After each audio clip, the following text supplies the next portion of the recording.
नमस्कार विद्यार्थी मित्रांनो, नोट्स इन मराठी या आपल्या शैक्षणिक यूट्यूब चॅनलवर तुमचे मनापासून स्वागत आहे. नमस्कार. आज आपण भूगोलमधील एका अत्यंत महत्त्वाच्या संकल्पनेवर सखोल चर्चा करणार आहोत. सौर विकिरण, उष्णता संतुलन आणि तापमान. हो, आणि यातून आपण हे समजून घेणार आहोत की पृथ्वीला सूर्यापासून ऊर्जा कशी मिळते, पृथ्वी आपलं तापमान कसं स्थिर ठेवते. आणि सगळ्यात महत्त्वाचं म्हणजे पृथ्वीवर वेगवेगळ्या ठिकाणी तापमानात एवढा फरक का असतो. अगदी. आपण या स्रोतांच्या आधारे पृथ्वीच्या ऊर्जा प्रणालीच्या मुळाशी जाऊ, ज्यामुळे हवामान आणि वातावरणातील अनेक प्रक्रिया समजण्यास मदत होईल. उत्तम. चला तर मग सुरू करूया. माझा पहिला आणि अगदी सोपा प्रश्न, पृथ्वीला तिची जवळपास सर्व ऊर्जा कुठून मिळते? अर्थातच सूर्यापासून.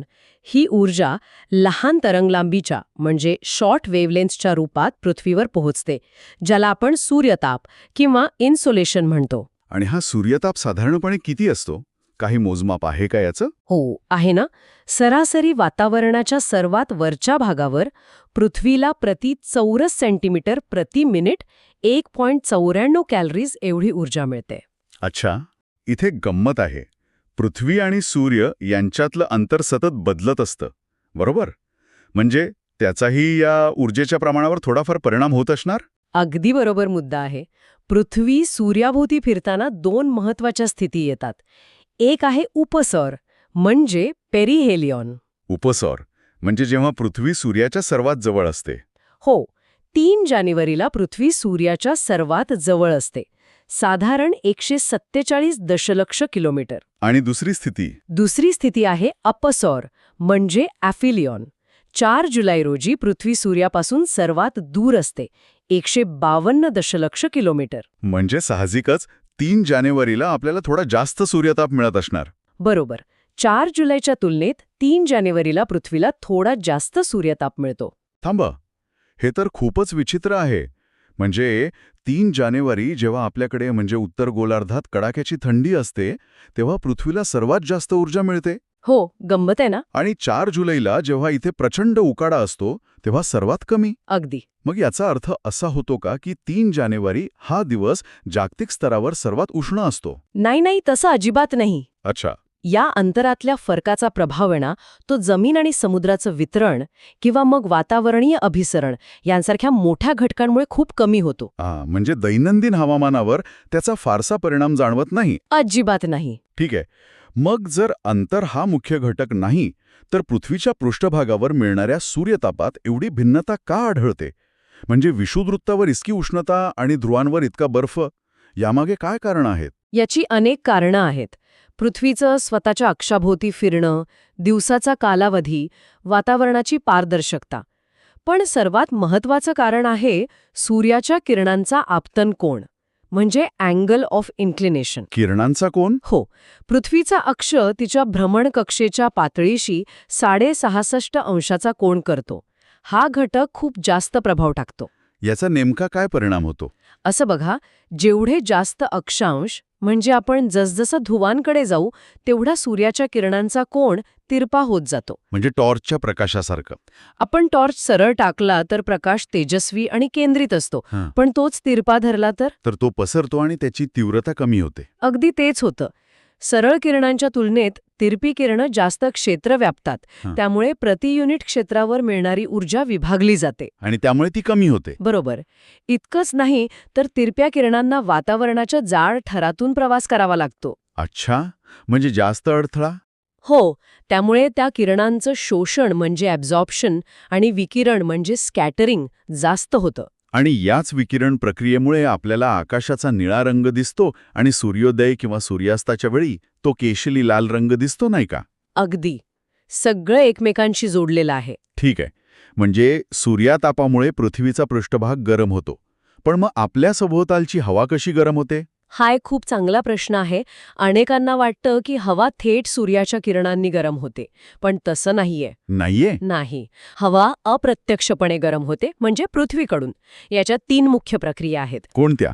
पहिली आहे वहन म्हणजे कंडक्शन. सूर्यतापामुळे तापलेला पृथ्वीचा पृष्ठभाग उष्णता बाहेर टाकतो. या उष्णतेमुळे पृष्ठभागाच्या अगदी जवळचा संपर्कातला हवेचा थर गरम होतो. फक्त जमिनीलगतचा थर पण मग वरची हवा कशी तापते? त्यासाठी आहे दुसरी प्रक्रिया, अभिवहन म्हणजे कन्व्हेक्शन. गरम झालेली हवा हलकी होते आणि प्रवाहाच्या रूपात वर जाते आणि मग ती वरच्या थरांना उष्णता पोचवते. अच्छा, म्हणजे पातेल्यात पाणी उकळल्यासारखं खालचं गरम पाणी वर येतं. अगदी तसंच. आणि तिसरी प्रक्रिया आहे अभिसरण म्हणजे ॲडव्हेक्शन. ॲडव्हेक्शन म्हणजे हवेची आडवी हालचाल, वारे. बरोबर. हवेच्या आडव्या हालचालीमुळे होणारे उष्णतेचे हस्तांतरण.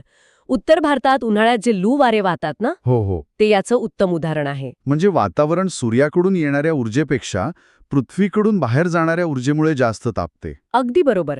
वातावरण येणाऱ्या लहान तरंग लांबीच्या सौर विकिरणासाठी बऱ्यापैकी पारदर्शक असतं, पण पृथ्वीद्वारे उत्सर्जित होणाऱ्या लांब तरंग लांबीच्या म्हणजे लॉंग वेव्ह टेरेस्ट्रियल रेडिएशनला शोषून घेतं. आता येतो माझ्या मूळ प्रश्नाकडे. पृथ्वीला सतत सूर्यापासून ऊर्जा मिळत असेल तर ती अधिक गरम का होत नाही?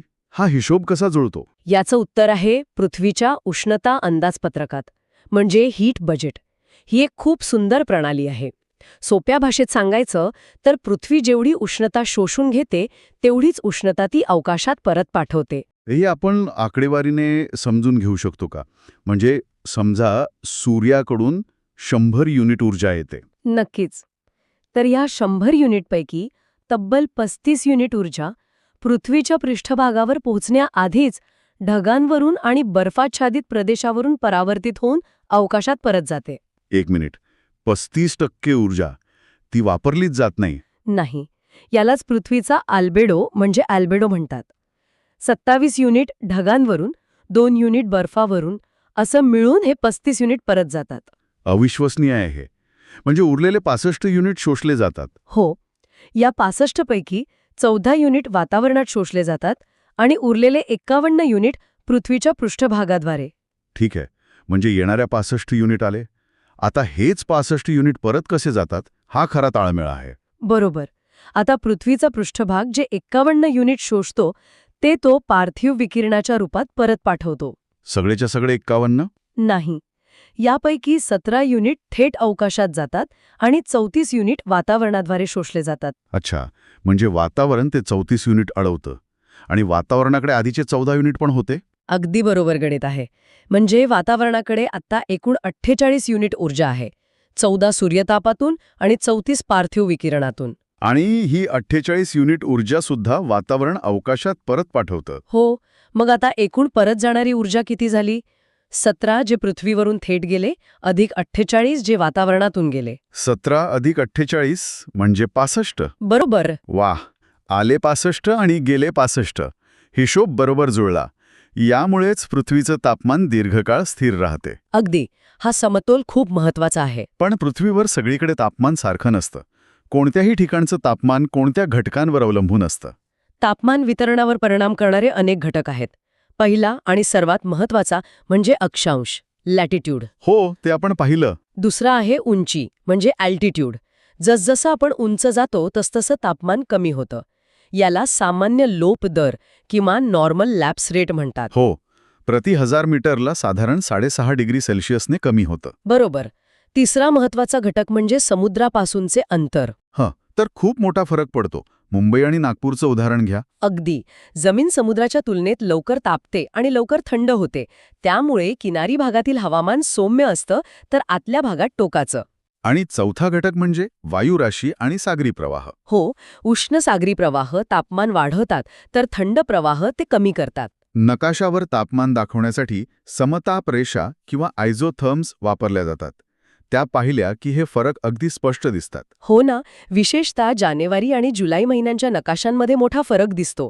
जानेवारीत उत्तर गोलार्धातील समताप रेषा जमिनीवर दक्षिणेकडे झुकतात आणि महासागरांवर उत्तरेकडे. कारण जमीन लवकर थंड होते आणि पाणी उबदार राहतं. अगदी बरोबर. आपण आत्ताच पाहिलं की साधारणपणे उंचीनुसार तापमान कमी होतं. पण याला काही अपवाद आहे का? हो आहे. काही वेळा परिस्थिती उलट होते. उंचीनुसार तापमान कमी होण्याऐवजी वाढतं. वाढतं? हो. याला तापमानाची व्यस्तता किंवा इन्व्हर्जन ऑफ टेम्परेचर म्हणतात. हे कधी आणि कसं घडतं? हे सहसा हिवाळ्यातील लांब, निर्भर आणि शांत रात्रींमध्ये घडतं. दिवसा मिळालेली उष्णता रात्री जमिनीतून वेगाने बाहेर फेकली जाते. त्यामुळे पहाटेपर्यंत जमिनीलगतची हवा तिच्या वरच्या हवेपेक्षा जास्त थंड होते. अच्छा, म्हणजे खाली थंड हवेचा थर आणि वर उष्ण हवेचा थर. बरोबर. याचे परिणाम काय होतात? यामुळे वातावरणात स्थिरता येते. धूर आणि धुळीचे कण खालच्या थरात अडकून राहतात. त्यामुळेच हिवाळ्यात सकाळी दाट धुकं निर्माण होतं. म्हणजे शहरांमधला स्मॉग याचमुळे वाढतो. हो, त्याचा हा एक महत्वाचा भाग आहे. आणि दऱ्यांमध्ये तर थंड हवा गुरुत्वाकर्षणामुळे खाली उतरते आणि स्थिरावते. अच्छा, म्हणूनच फळबागा वगैरे उतारावर लावतात, दरीच्या तळाशी नाही. अगदी. वनस्पतींचं दमापासून संरक्षण होतं. तर आजच्या या सखोल चर्चेतून आपण शिकलो की सूर्यताप हा पृथ्वीच्या हवामानाचा मूळ स्रोत आहे. पृथ्वी एका आश्चर्यकारक उष्णता संतुलनाद्वारे आपलं तापमान स्थिर ठेवते आणि अक्षांश, उंची, समुद्रापासूनचं अंतर असे घटक तापमानाच्या वितरणावर नियंत्रण ठेवतात. आणि आपण वहन, अभिवहन, अभिसरण आणि पार्थिव विकिरण यांसारख्या महत्वाच्या प्रक्रिया समजून घेतल्या, ज्याद्वारे वातावरण खालून वर तापवले जाते, सूर्याकडून थेट नाही. आजच्या चर्चेच्या शेवटी एक विचार करण्यासारखा प्रश्न मनात येतोय. पृथ्वीचे एकूण उष्णता संतुलन जरी साधले जात असले तरी उष्ण कटिबंधात म्हणजे ट्रॉपिक्समध्ये अतिरिक्त उष्णता आहे आणि ध्रुवीय प्रदेशात उष्णतेची कमतरता. मग वारे आणि सागरी प्रवाहांच्या रूपात पृथ्वीची हवामान प्रणाली एका जागतिक इंजिनप्रमाणे ही अतिरिक्त उष्णता विषुववृत्ताकडून ध्रुवाकडे कशी वाहून नेते आणि हा समतोल कसा राखते यावर विचार करणे नक्कीच रंजक ठरेल.